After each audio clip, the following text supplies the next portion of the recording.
Greetings and salutations, Dota fans. Welcome into this early morning edition. Well, it's always early here on the East Coast, but we're ready to settle in for some Asian Dota of the highest caliber. Invictus Gaming taking on the Cinderella story that is the Chain Stack. Now, let's take a look at where we are with both of these teams. Invictus Gaming, IG. What really needs to be said to introduce the consensus strongest team on the planet? The defending international champions and defending G League champions. They're stacked with superstars at absolutely every position, and they just never seem to lose. And I don't just mean they never seem to lose best of 3 or larger series. They've only lost one game of competitive Dota, stretching all the way back to 2012.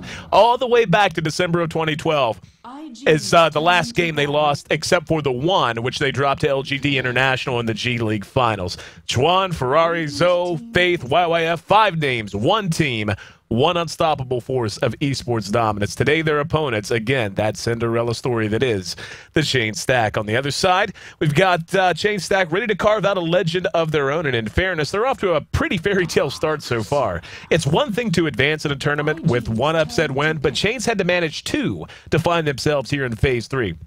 They stunned the world with a win over 4 Love in Phase 2 and followed it up with a 2-0 massacre of the Chinese squad Rising Stars to punch their ticket here to Phase 3. Now, the clock may be striking midnight for Cinderella, though, as Chains meets their first Phase 3 challenge in the form of the most fearsome Dota team on the planet. Can Chains make it a hat trick of upsets, or will they, like so many before them, succumb to the dominance of Invictus Gaming? We'll find out next here on the G-1 Champions League. If you're just tuning in, I'm Ayesee, and we're just about ready to get underway with game number 1. The bans and the picks moving quickly. The bans, Bad Rider, Nyx Assassin, Lifestealer, and Magnus all taken out, courtesy of Invictus and Chain Stack, respectively. Darkseer, the first pickup from Chain Stack. Now, this is especially exciting for me. I had the chance to broadcast Invictus Gaming live. I actually got to meet the guys and broadcast them at the International too. That was a lot of fun, of course, but I haven't had a chance to broadcast them since then, and that's one of the big reasons I was so excited and remained so honored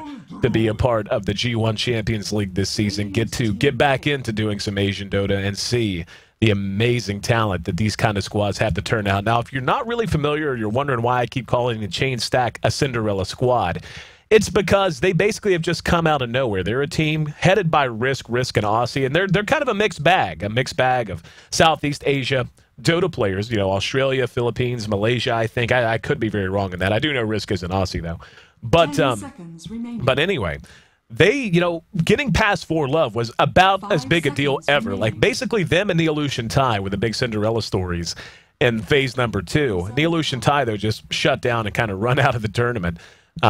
Run out of the tournament eventually, but the Chain Stack not only won once, but won twice. Rising Stars, another very talented Asian squad that pretty much everyone gave a 9-to-1 odd to win. The Chain Stack, though, beat them 2-0. So, I mean, they're a squad that already has shown a lot of promise. And what makes me really excited to see them in action here today is the fact that the Chain Stack has nothing to lose here. Nothing whatsoever. Chain Stack can just take whatever approach they want. They can run a gimmicky lineup if they want. They can run a solid lineup if they want. And if they get blanked 0-2 and they lose in like 40 minutes, so it takes 40 minutes for IG to hang 2 losses on them, no one's going to think twice about that. No one's going to look at that and be like, they're just terrible. I mean, it's freaking Invictus Gaming.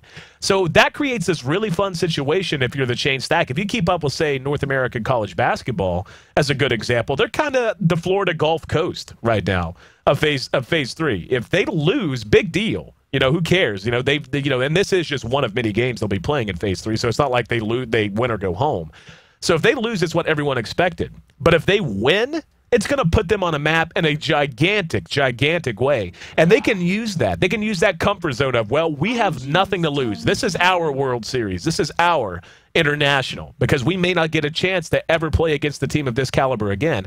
And that makes them a very dangerous team, a very, very scary team to deal with right now. Anyway, both teams do round out their front 3. Invictus going to follow up the Lone Druid and Keeper of the Light picks with a Juggernaut pick. Shadow Demon, Darkseer, Tinker make the Chain Stack Look pretty solid all around. I really like the Tinker pickup because when you look at IG's lineup, they're going to be pushing early, and it is going to be an absolute monster push they're going to have to deal with coming out of Keeper of the Light with Illuminate spam.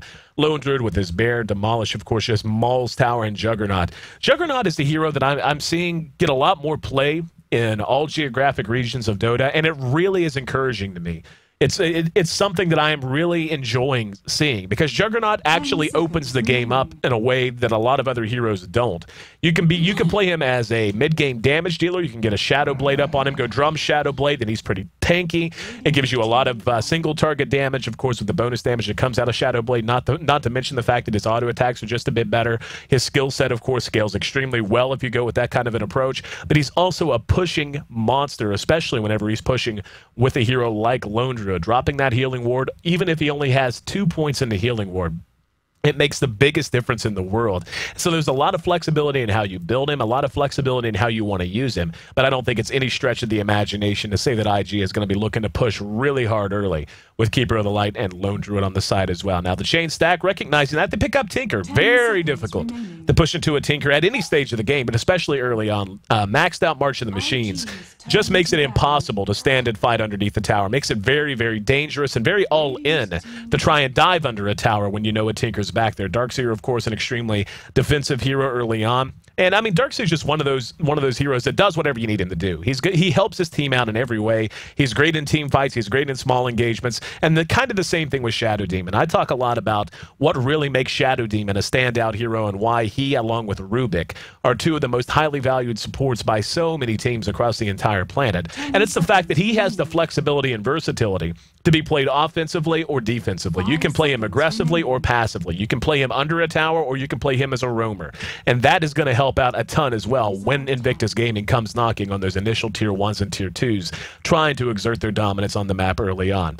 Looking at the rest of the bans, Anti-Mage, Phantom Lancer, and Luna banned out by Invictus Gaming. They just don't want to have any late-game safety belt options available for the chain stack. And the chain stack says, that's fine, we're just going to go ahead and make sure our Tinker has a monster of a game. They're going to do that by banning out 3 extremely strong mids in Brewmaster, Queen of Pain, and Puck. So not just 3 extremely strong mids, but 3 mids that would really help out Invictus Gaming with being able to shut the door early. And let's be honest, I don't think there's anyone, myself included, who doesn't think that Invictus Gaming has the chance to hang 2 20-minute losses on the chain stack. I mean, it's Invictus Gaming. It's what they do. They're an amazing team, and the chain stack comes in, let's be honest, a tier 2 team. They are a team looking to get some experience, looking to maybe get another upset under their belt. But they are, of course, a little bit under-practiced in comparison to Invictus Gaming. They don't have the legendary talent necessarily, not to say they never will, not to say they don't have the potential, but they're not there yet. So, when you look at what the chain stack bans out, not just good mids, but mids that can start to fight at level 6. Queen of Pain, Brewmaster, Puck, all 3 of those heroes could hook up with a Lone Druid, a Juggernaut, and a Keeper of the Light, and just start diving towers immediately right at level 6. Now, they are going to go ahead and grab Invoker, so a lot of fanboys out there, this one included, putting their hands up in the air, probably going to get to see Ferrari on Invoker. Ferrari 430, if you're not familiar with the Chinese scene or with Invictus Gaming or with that name, you damn well should be. Ferrari 430, one of the most legendary players you're ever going to run across, and one of the most talented mid players you're ever going to see. So, waiting to see how the lanes are going to shape up. I mean, right now it seems pretty obvious. They're just going to pick up one more high-tier support, probably tri-lane the Jugger. They could honestly offensively tri-lane it if that's what they really want to do. Then solo safe the Lone Druid with Invoker in mid. The chain stack looking pretty cookie-cutter as well. Darkseer can either show up in the woods. He can start off in the off lane or dip into the jungle if he feels a little threatened. Tinker, most likely to go mid. Shadow Demon and Jakiro, fantastic synergy between those 2 heroes. Little surprised to see the chain stack pick up the Jakiro instead of a hero like a Leshrac. But OD going to be the last pickup from the chain stack, and that kind of makes things interesting. And I like that pick because OD can and will and can very effectively fight at about the time that Invictus Game is going to want to start getting active on the map. But basically, this game is going to be decided inside of 25 minutes. There's pretty much no doubt about it. When you have a Lone Druid on the map, Juggernaut, I mean, Juggernaut can carry late. He's just not known for it. I mean, he has his crit with his passive, and that's all well and good. But the hero just is not meant really to be hitting his peak at that time. But the Lone Druid is just a monster at any point. And at this point, I don't even know why people don't ban Lone Druid. Like, seeing the Lifestealer banned out instead of the Lone Druid, based on what I've seen in the last 30 to 45 days and just the way teams are beginning to figure that hero out, I would much rather face a Lifestealer any day of the week than I would a Lone Druid. And they are going to go ahead and grab that Rubik. So Rubik I've kind of talked about, very similar to Shadow Demon in the fact that he offers you a lot of options and how you want to lane and how you want to approach your game.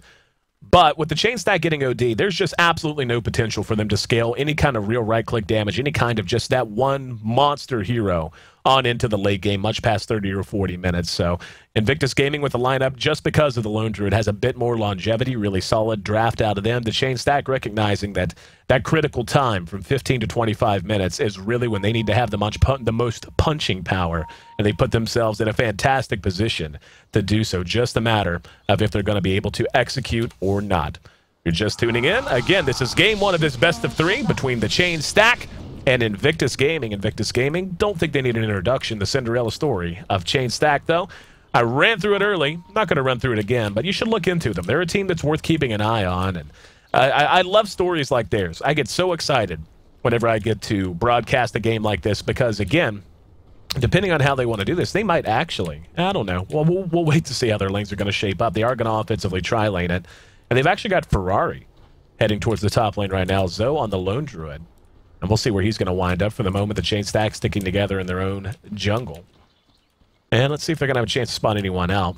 YYF poking his nose around the Roche pit for the moment. Doesn't look like there's going to be too much of a problem, though, as they already have dropped down awards. So, but definitely check into the chain stack. And what makes it so exciting to cast a team like this is at any given moment, they could surprise you. At any given moment, they can hang another upset on a big team and just continue to build their reputation.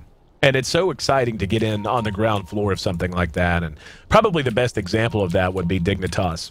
Myself and Draskell, of course, my casting partner for the D2L. Friends with the Dignitas guys since way back when, since I started broadcasting Dota all the way back, just a little over a year ago, actually. Still kind of surprises me that I've only been doing this for 12 months. But going back to them, we got to watch them go from a team that everyone said was, they're not bad, to now being one of the best on the planet. And just watching them develop from those early stages is just so rewarding. And it makes it so fun to be a part of this scene and of this community. So, tell you what, how about we run through our lineup, see who's handling who. We'll have Risk, the captain, playing on our Grape Crusader here on Darkseer, already beginning to cut the creeps against Ferrari. Shadow Demon going to be handled by Minerva, and we're going to have our OD farmed by Chains, the eponymous, that word never really sounds right when I say it, but hero of the chain stack. And now Ferrari's in trouble, actually. He's going to be disrupted. They're going to follow this up, and they're going to hang a first blood on IG. Ferrari doing what damage he can, but great movement from the chain stack.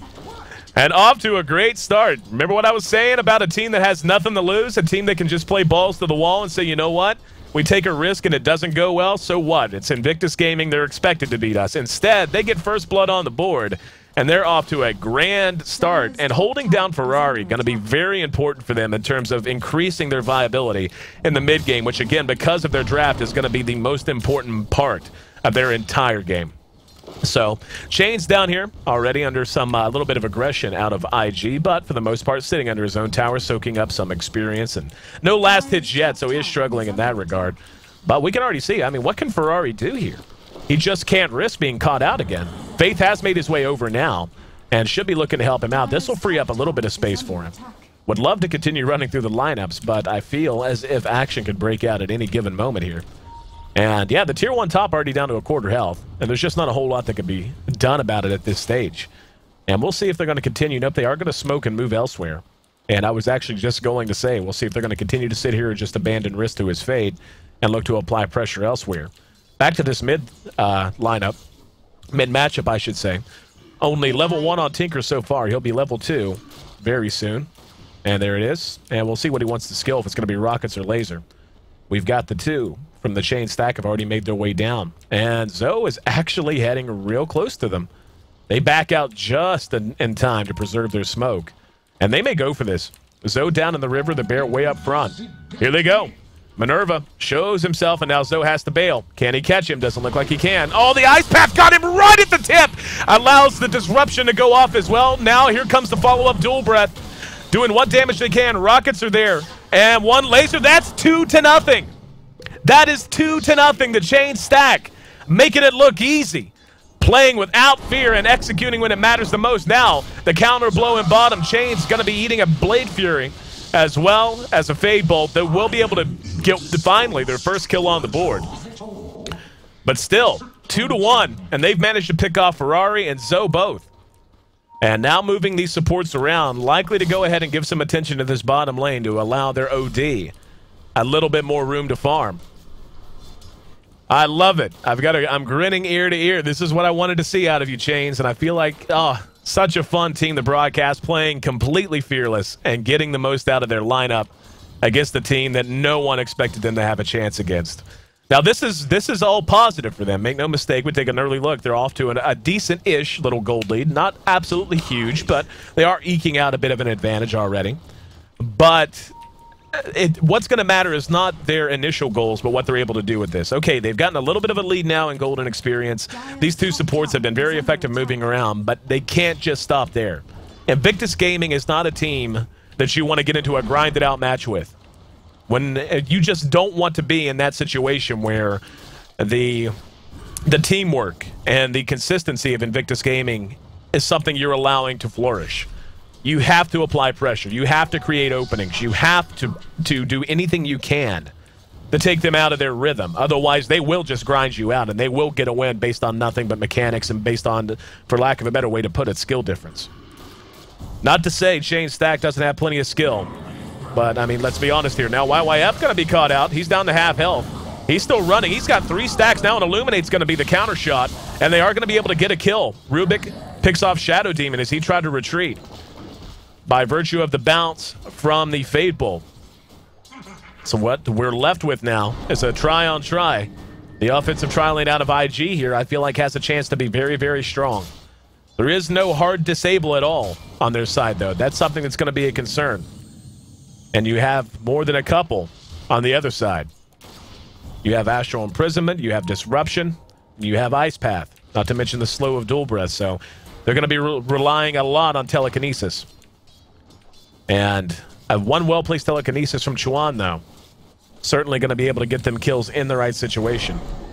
And there's an Imprisonment, just trying to reduce that mana pool. And yeah, YYF just now has enough mana to actually spin one time.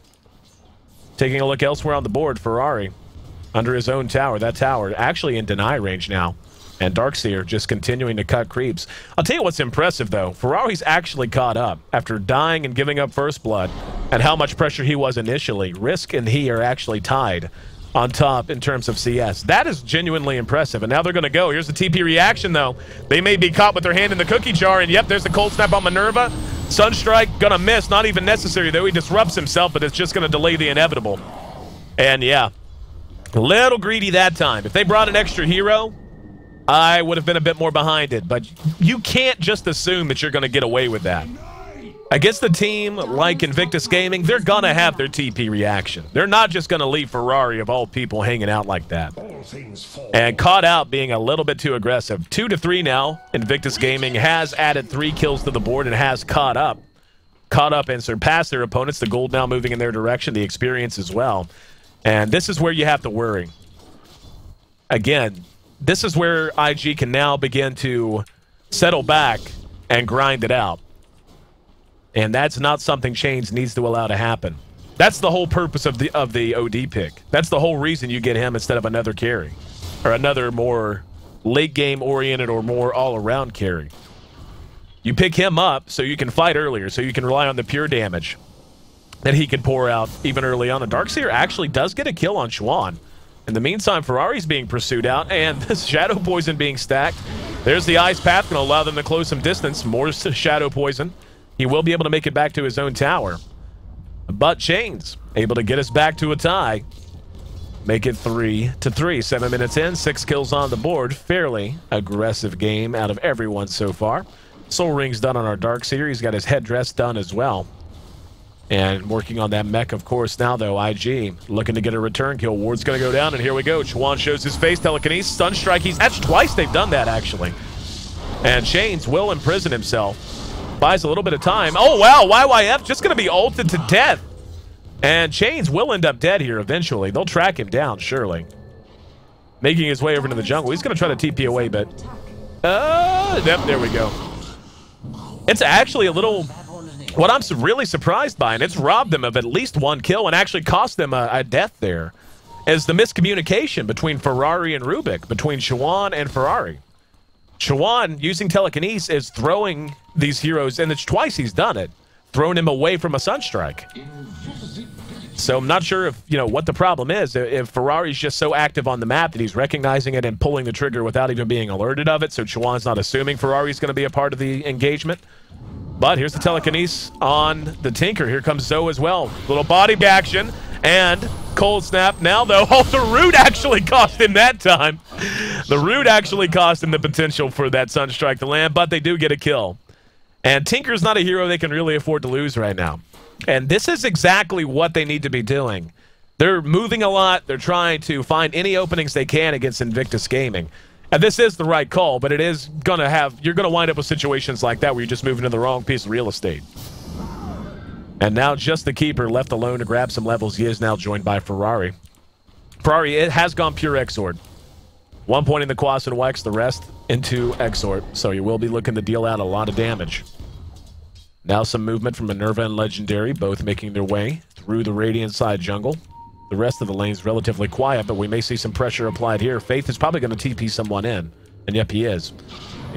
That's going to be G-1 that arrives, courtesy of the Keeper of the Light, as Allure Express. And anticipating, perhaps, the movement down here, or just looking for a kill. Hopefully it'll go a bit better for them this time. Chains, though, in great defensive position. They've got Jakiro and the Shadow Demon down in the woods. And Invictus Gaming playing back here, playing safe. YYF does continue to farm. Looks like he's going to be going for drums as he has picked up his Robe of the Magi. Zoe in mid, though, is becoming a monster. He's got 40 last hits. And given he was picked off once, playing a pretty solid game, coming back, he's on top of the leaderboard so far as CS, 43 for the Darkseer. OD, in fairness, is doing quite well, too. Chains has been under a lot of pressure, very active lane down here. And he's actually out farming the Juggernaut now. YYF.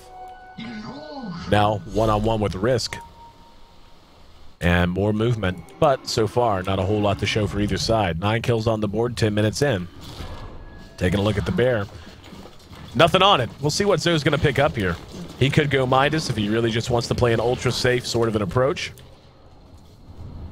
Given his team's composition, though, I'd really like to see a much more aggressive build out of him. A Maelstrom sort of a build. Hell, even the Armlet Maelstrom build that we're seeing a lot now is very potent. And yeah, we are going to see some aggression. There's the smoke out of IG. They smoke under their own tower.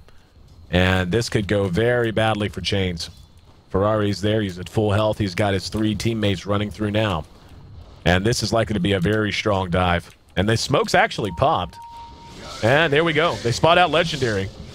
Legendary's going to double back, goes through. Now the counter engagement, Minerva's going to be telekinesis, but ult goes off. Omni Slash doing good damage. Minerva going to eat some damage. Ice Path not going to catch anyone. Shadow Demon does drop.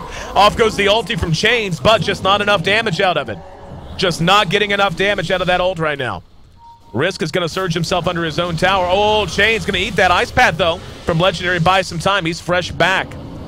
And they may be able to get a return kill. Maybe. Legendary will. Oh, he got rooted, and he will end up dropping. Risk now forced to surge away. And IG on the warpath. They've opened up quite a lead now. 7-4. That was a bit more of a helter-skelter fight than I think either team wanted. But with the death of this tower, they're going to increase that lead to around 2,000 gold. And Chains trying to do what he can. He's actually picked up a headdress. So we'll see what he's going for here. It's a little surprising, to be honest. Not sure why he would have a headdress. The Darkseer's got his mech complete, so possibly on his way to a pipe. For now, though, Zoe holding his own. He's got 2,300 gold in the bank. He may be going for a Radiance build. I'm not the biggest fan of Radiance build, but if you can get it up quick enough, it can be worthwhile. His farm is not super excellent, though. 54 at 12 is plenty acceptable, but it's not as if he's had a remarkable farming game early. Down at bottom, we can now see Johnny with his Boots of Travel complete. He's beginning to bounce around, exert his dominance on the map as much as he can, his influence on the map, I should say. In the meantime, IG rattling their saber here in the shadow of this tier 1 mid. And this is what we anticipated, we knew was coming. Given their lineup, they have the ability to pour on an immense amount of push pressure. But this is their #1 problem. That quick mech on Darkseer, a very big pickup for Chain Stack, and March of the Machines makes it extremely difficult to stand and fight. Basically, as soon as that March comes out, you either commit to a 5-on-5 fight under the opponent's tower or you have to back out. Anything else is a 100% losing proposition. Back to IG. Still hanging out, waiting for an opening here in mid. There's an Ice Path, going to split the wickets. A lot of damage being done to G-1, though. He got the Ice Path, but look how low he is. Almost dies to March alone. That's exactly what I was talking about. You cannot fight in March. Not at this level. That is a maxed out March in the Machines, as anticipated. And G-1 just about died. Here we go. They're going to go for it again. Ice Path's going to catch Tinker. If they can get Tinker, it's huge. Disruption catches him. Now the follow-up.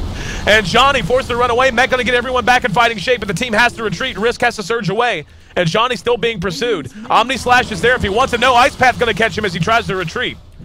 Chains forced all the way back to their tier 2. And right now, Invictus Gaming is just bullying Chain Stack. That was a flat-out dive. But because they got the target they had to have, which was the Tinker, they're able to force them back out from under their tier 1 all the way back to the tier 2 and claim the tier 1 as a prize. 14 minutes in, towers beginning to drop all over the place, and IG beginning to put this lineup through its paces. We're at just about 2,500 gold their advantage, 1,500 experience. Not the biggest in history, certainly not insurmountable. But Chain Stack has a lineup that is drafted to fight right now, and so far, they have not been able to hold their own whatsoever. And now, top tier 1 going to be the target. Don't think they could really have any chance to challenge this at all. We are going to see an Astral Imprisonment catch the Juggernaut, but the tier 1 will drop in the meantime. Back to Zoe. He is going to be getting the Maelstrom. I like this build a lot more. Saw him banking up over 2,000 gold. Thought he was going for his Relic on his way to Radiance, but instead going with this, much more stable in my opinion. Drum's going to be done on YYF. Mech going to be done on Faith. And IG just beginning to roll. Ferrari's picked up a Yules as well. So very mid-game centric build on every hero for Invictus Gaming. No surprise to see that one little bit either. I mean, that is just standard stuff. I don't think there's any surprise to speak of. And Chain's trying to find some equilibrium. They've taken down one tower. That was that top tier 1. The rest of the towers, though, still standing for Invictus Gaming. Now, let's talk about what Chains can do to get themselves back into this. They still have a lot of team fight potential that still has not been tapped into. Risk is just level 9. Level 10, we'll see him put his first point into wall. And level 11, we'll see him put his second point into wall. YYF may get... Yep, he is going to back up. And some rocket spams there. Ice Pass go out in both directions. But everyone makes it away safely for the moment. Having vacuum walls is a huge deal for Risk. And he's not far from having his first point into it now. Outworld Devourer. OD is his name. His name is Outworld Destroyer, okay? That's what he does, and I'm old school that way. Yay, I can actually claim to be old school for the first time in my Dota career. But anyway, we haven't really seen a whole lot out of him. We saw him get a good return kill on YYF after the failed dive at bottom. But other than that, we just have not seen his mid-game potential come to any sort of major influence at all. And his window of opportunity is going to close real soon if he's not careful. Taking a look at the net worth, we can see they're holding their own, at least in terms of Darkseer and Tinker. The Lone Druid is tops on the board. Certainly not the situation you want to be in. He has completed it. Yep, he's going with the Armlet Maelstrom. And this is becoming more and more standard. I mean, there are some teams and players who've been doing it for a while. It's certainly not novel. But it is something that was more situational or more rare than it is now. This is the fourth game in a row I've seen this build done. Oh, no, I lied. The game 2 yesterday, actually, it was a Desolator that came out, but that was more because the game was already over. But yeah, I've seen it a lot in the last 48 hours, we'll put it that way. And it's very strong, adds a ton of push potential, and no, Legendary. Gonna eat a solo Omni Slash, cleaned up completely. And Chain Stack sands their twin-headed dragon for 20 seconds. Let's see what IG wants to do with it. They're just going to go ahead move over to top lane and look to take this tier 2. Rocket Spam buys some time. They need to catch Johnny. Oh, wow. Chuan got out there a bit. Met going to get him back up and ready to fight, though. He's got Ice Path. If he can get March, it'd be huge. That's what he was going for there and why he dove so hard. And now Risk going to be caught out. Can they follow it up? They will. Telekinesis. There comes the Rock as well. He will not be brought out. Illuminate to follow it up. But the root! He got the root and the Sunstrike not even needed. Actually, Invoker did get the kill with the Sunstrike there. I thought the Bear was going to get it. Very fortuitous root for our Lone Druid. And they're going to be able to claim another tier 2. 4 to 9. They're now more than doubling up their opponents. The tower is beginning to disappear from this map one by one. Force Staff to pick up on Chains, so he just has a casual headdress. He likes the way it looks. And it's in season this year is what Oprah told him. The casual headdress. But anyway. Force Staff not surprising. And an item he desperately needs, but he's already beginning to be outclassed. The top 3 net worth now on the board. All 3 belong to Invictus Gaming. And, yeah, I mean, Tinker's being outclassed by an Invoker who gave up first blood and lost his tower early in the game. I mean, this is just what I was talking about. Chain Stack has had to play defensive for the last 5 to 8 minutes. And you can't do that against Invictus Gaming. They will beat you. They are just that good as a team. They're that good mechanically. They're that good in terms of raw skill. You have to apply pressure. And I felt like Chains did an amazing job of that in the first 5 to 10 minutes of the game. But after 1 or 2 things didn't go their way, they've now had to play back, and Invictus is just out grinding them. Blink Dagger the pickup now on the Invoker. So Ferrari going with a high mobility approach. Blink Dagger plus Yule's going to keep him out of trouble. And allow him to play much more aggressive than he might be able to otherwise.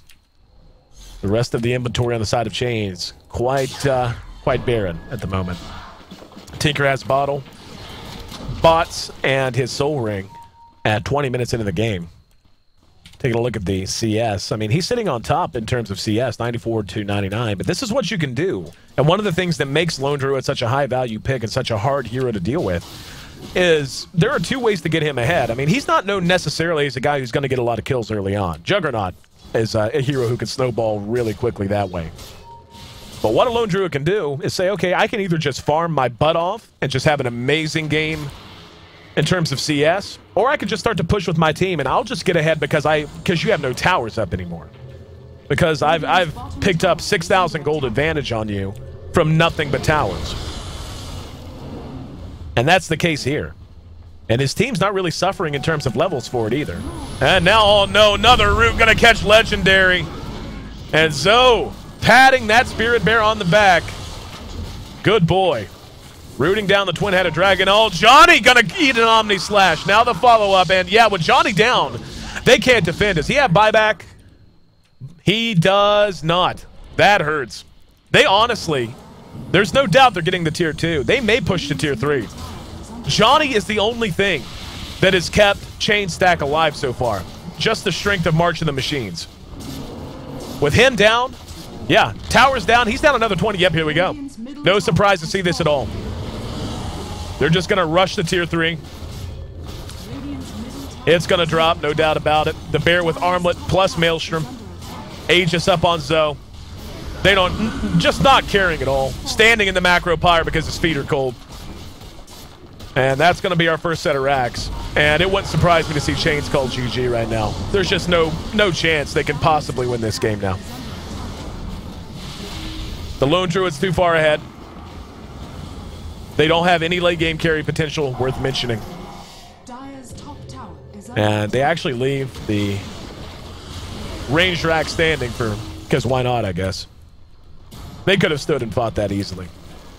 And I hate to sound so fatalistic, but Chains drafted a team that needed to weather this storm and get ahead with early aggression and rely on the Tinker. They can't lose the racks at 22 minutes with this lineup. The OD has been a complete non-factor.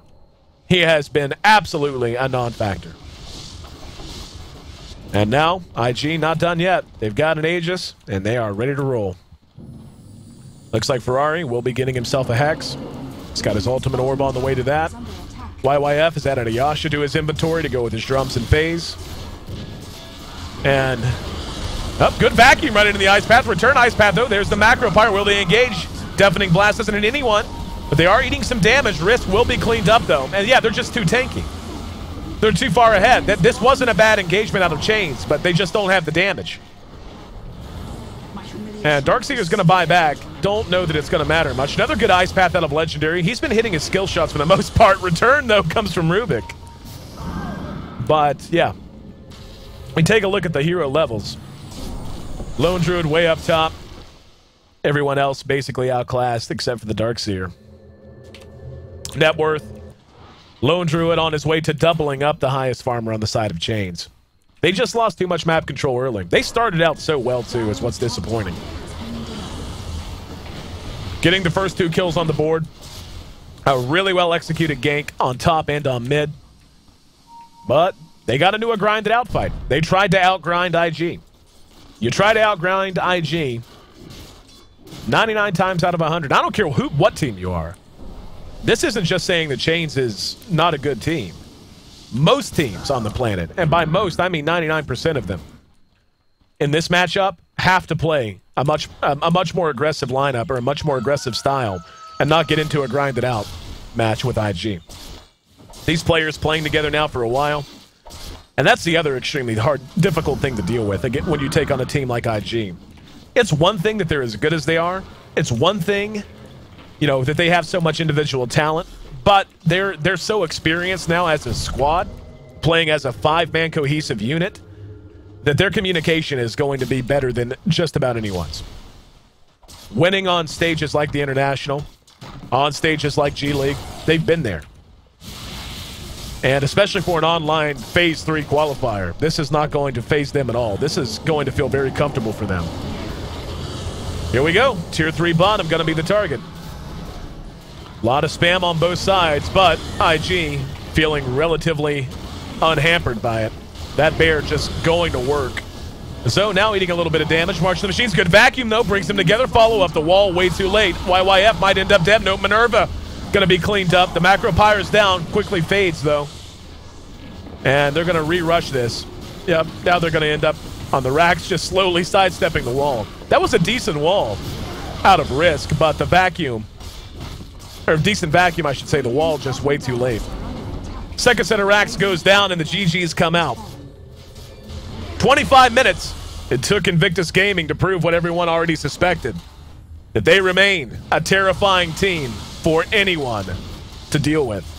I'm Ayesee, and you're tuned in to One More Game TV2. Hope you're enjoying the show. This is G-1 Champions League, Season number 5, Phase 3. Yeah, gotta make sure I get my numbers right. Season number 5, Phase 3 of the Asia Qualifier. Hope you guys are enjoying your time here. Don't forget that at the end of the broadcast today, to celebrate the fact that One More Game TV2, this channel surpassed 10 million views just yesterday. I'm going to be giving away 10 games on Steam. And not just like 10 any games. I'm going to be giving away 10 pretty cool games. In fact, I'm giving away 10 of my favorite games. Giving away Fallout New Vegas. Going to be giving away Civilization 4, which is better than Civilization 5, so say we all. Going to be giving away LA Noire and a bunch of other games. So make sure you guys stay tuned in. Not just for game number 2, not just for game number 3 if we see a game number 3. But make sure you stay tuned in and just hang out here a little bit after the broadcast here on One More Game TV2. IG, oh, thank you guys. Oh my goodness, they waited. The Ancient's gonna blow up. The right one's gonna blow up. Oh, so pro. So pro. So pro. Absolutely love these guys. And ready to get moving to game number 2. 26 minutes, 35 seconds, the official game time. 4-14, the final kill score, favoring Invictus Gaming. Chain stack, the underdogs, for a reason. They're going to be trailing 0-1. They're going to need to turn that bagel into a breadstick if they want to have any hope of a win here today. Invictus Gaming, though, going to look to slam the door on Chain stack like they have so many teams in their career. Game number 2 of this best of 3 heading your way next. I'm Ayesee. Make sure you stay locked here on One More Game TV2. We'll be right back.